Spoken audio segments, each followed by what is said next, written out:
This is the leonberger dog. This is an absolute beast of an animal, and it can weigh up to 170 pounds full grown. Just like, look at this thing. It could absolutely crush me without even trying. But you want to know one of the craziest things about this frankly incredible animal? It only has an average lifespan of about 8 to 9 years. Now, that's not a short period of time by any means, but you'd think that it would be at least 11 to 12 years or so. In comparison, we have this absolute abomination of nature, the miniature dachshund, which I do love dearly. And would you want to guess its average lifespan? 12 to 16 years. Let that sink in. This tiny little dog lives longer than the dog that was bred to look like a lion. This makes no sense. And just like these two dogs, in the video game industry, we often have some leonbergers and some dachshunds. Games that are massive and successful and don't last as long as they should, versus dachshund games that are somehow still alive and kicking and it just doesn't make sense. So with that bit of a ridiculous example out of the way, let's get into what we're going to be talking about in this video. And that is taking a look at 6 long-lasting games that aren't only still alive, but are thriving even in this era of game instability. And we're going to be taking a look at these in order to try and understand what makes them so popular and why some games and genres will most likely always be around. Sit back, grab a coffee, and let's chat. Hey, you're finally awake. You were trying to cross the border, right? So right off the gate, I want to say I'm not going to be going super in-depth to all these games. I haven't even played all of them, but after I've done a little bit of research, I've nailed down kind of the surface level reasons for these games' popularity. And speaking of the games, I have sorted them into 3 different categories. I could have chosen many different games, and I'm sure people will comment ones I should have talked about, right? But I decided to stick to single games, not just series or whole genres even, as I feel like that would just be too convoluted for one video and honestly too much for my brain to handle. The first category of games that I want to analyze are ones that have player-led content at its center, with the 2 main ones being Minecraft and Roblox. I know a lot of games could fit into this category, but these are the 2 that, as you might know, have been around for literal ages. Like, I played Minecraft in middle school 10 plus years ago, and here I am today playing Minecraft still. But speaking of Minecraft first, Minecraft is the game I have the most experience with, and I actually recently joined a Minecraft SMP server run by the best streamer ever, Herb, and it's the first time I've really played Minecraft since middle school, 10 years ago, like I said. Well, I guess 10 plus years ago. Anyways, obviously, the game is drastically different now and houses infinitely more ways to build, explore, and customize your experience, like with incredible mods that I've found and been able to mod my own game, and has really made the experience just so different and fresh for me. But the foundation that 13-year-old me enjoyed is of course still there. When I first played Minecraft, it was for just the fun factor and the building and the fact that I could play with friends. Not that I had many. Now that I'm older though, I'm able to experience it through a completely different lens. Not only is it simply entertaining and playable with others, it's now kind of been a way to meet and play with people I never would have otherwise, considering many of them are halfway across the world. But the biggest appeal to both Minecraft and Roblox that I finally understand, and that I think is one of the biggest reasons for its longevity,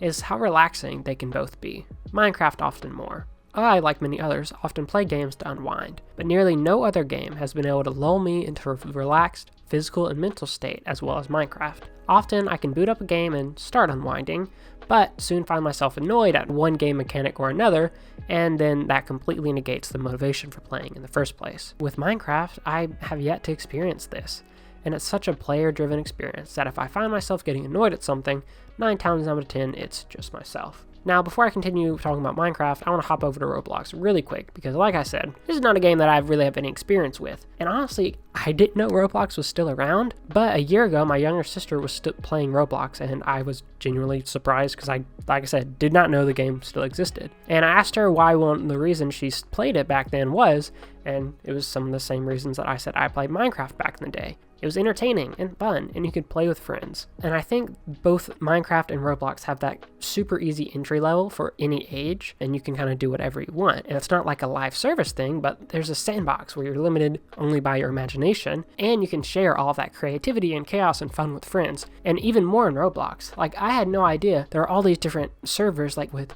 intricate roles and rules and player things, basically like mini GTA 5 stuff inside of Roblox. I remember my sister showing me this whole police system where you could be a cop and you had to go hunt down and get bounties and all these things. Like, I was genuinely impressed that Roblox, a game I thought did not have much of a following, had all these mechanics and things for people to enjoy, which again is because of this player-led content idea that the players can create and do whatever they want. We saw this back in the day even with Halo Forge, and that was one of the reasons Halo continued, especially Halo 3, continued to be ever so popular because of the Forge mode, because of people being able to make their own maps, make their own modes, share it with friends, have a good time. Now back to Minecraft. This player-led experience for me isn't personally what I find the most entertaining, the most appealing, because where Minecraft shines for me the most is in its atmosphere. I have loved the last couple weeks of playing this Minecraft SMP and just hopping on Minecraft, even if just for like 10-15 minutes, and just enjoying the landscape and environment, especially with the mods that I have. It's just so relaxing.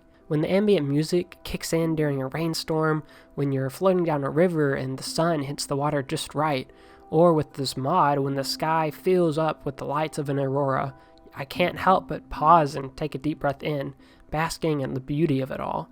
It's this experience as to why I think Minecraft in particular has been such a staple for so long, as it's been able to appeal to such a wide variety of gamers. You have younger audiences still being captivated by just the fun of it and being able to play with friends, while you have those that are older that are being able to continually revisit the game they love simply to exist in it, and more importantly, to kind of transport you to when you first discovered it, and times were often simpler, and that gives little escape from reality and relaxation that many games don't provide.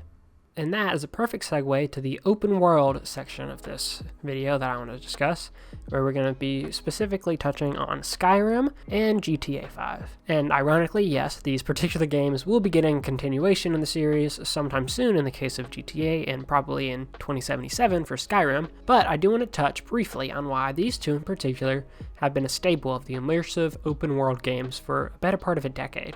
These are both games that I actually haven't played myself, but have always been interested in, Skyrim in particular. I know I'll give it a shot one day, but my backlog is just too massive right now, and Warframe is destroying my gaming time. I recently made a video on Warframe as well, and if you want to check that out, it'll be down below. And hey, while you're there, why not consider subscribing or giving the video a like? It really helps out, and I very much appreciate it.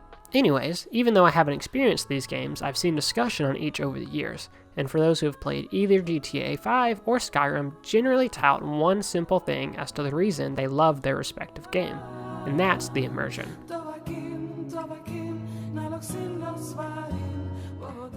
There are a myriad of other reasons, certainly, but in doing a little bit of research into why people still continue to love both of these games, the immersiveness of it all was the primary reason, particularly with Skyrim. Much like Minecraft provides a player-driven experience, both Skyrim and GTA provide the same, but inside of an immersive world that you can get lost in. And in the case of both games, you can pretty much do whatever you want in any order you want, and that's kind of a bit of the player freedom. Now, I may have just said that immersion is a simple reason for these games' successes, but in reality, proper immersion in a world is often one of the most challenging aspects of game design. It's very rare nowadays that a game is so perfectly crafted with characters, lore, and an interesting world that is both fun to explore as well as simply exist in. That's a lot for one game to try and do, and that's a lot for one game to try and do well. Personally, the only game that's ever fully done this for me is Cyberpunk 2077, as I have yet to experience Skyrim. But in researching what people love about Skyrim, I found that Cyberpunk has a lot of the same elements that make up Skyrim's continued success. Aside from immersion, such as fleshed out RPG elements, an interactive and alive world with rich history and new secrets to uncover every playthrough. This is not even taking mods into account, since Skyrim is the most modded game on Nexus Mods and has thousands of ways players can improve and alter their experiences, further leading to repeat playthroughs and ways for new players to hop in. This immersion in the world, things to explore, characters to get to know and fall in love with, and a massive world to just be in, is easily the main reason for the success of both of these games. And since I don't have the play knowledge for either GTA or Skyrim, I can't really talk in more depth about either. But from an outsider's perspective, it does seem like all of these aspects are just woven together so well in a truly interesting world that it just keeps people coming back again and again. So if you're a fan of either of these games, let me know why it is you keep playing, And if you want a bigger, better picture of why Skyrim is still amazing after all these years, I'll link a video essay below that I watched in preparation for this video. It's really amazing and you guys should check it out.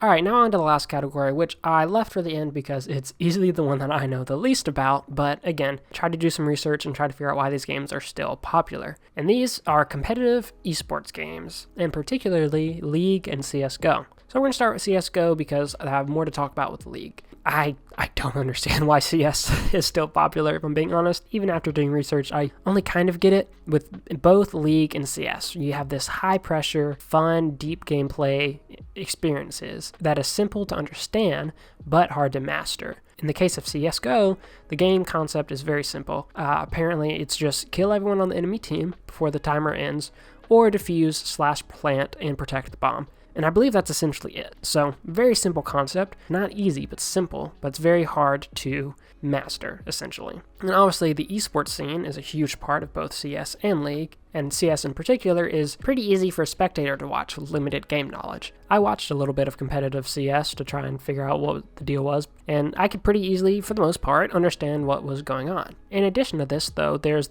an individual skill expression aspect of CS that seems to be one of the things people really enjoy the most about it. I looked into Reddit a little bit to figure out why people really love CS, and something someone said is that everyone has an equal opportunity at the beginning of rounds where there's no unique abilities or utility at like other shooters like Valorant, which can encourage teamwork and communication to try and win the rounds, which is something I found really interesting, that there's this like high level of strategy and skill ceiling, but the entry is pretty low, and that's not like a ton to try and figure out and understand. So that's kind of the main basics that I found with CS. If you're a CSGO player, please enlighten me down in the comments because I have not played, and I probably don't plan to. It doesn't really look like my type of game, but I appreciate it more now that I kind of understand a little bit. Now, onto League of Legends, baby. Now, this one, I actually have played a very little bit of League, but I think one of the main reasons this game is popular, honestly, from all the research, is the well-written characters and,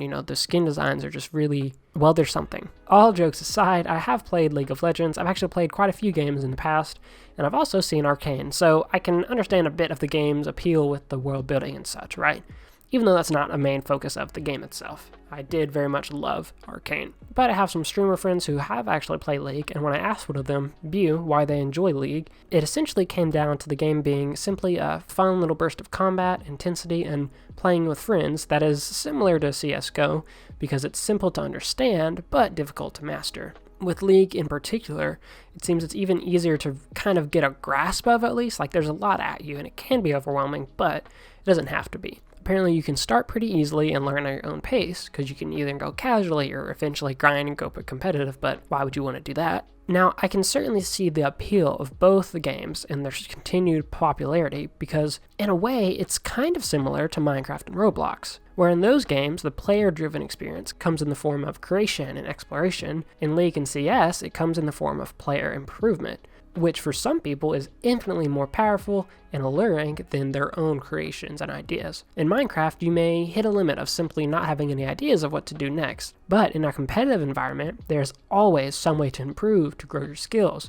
much like a physical sport. And just like a physical athlete can almost be addicted to the process of training their body and their mind for the goal of improving in a specific sport, I believe these games, among others like it, scratches that itch that most people have of seeing improvement. And not to get philosophical, but this is ultimately a human condition.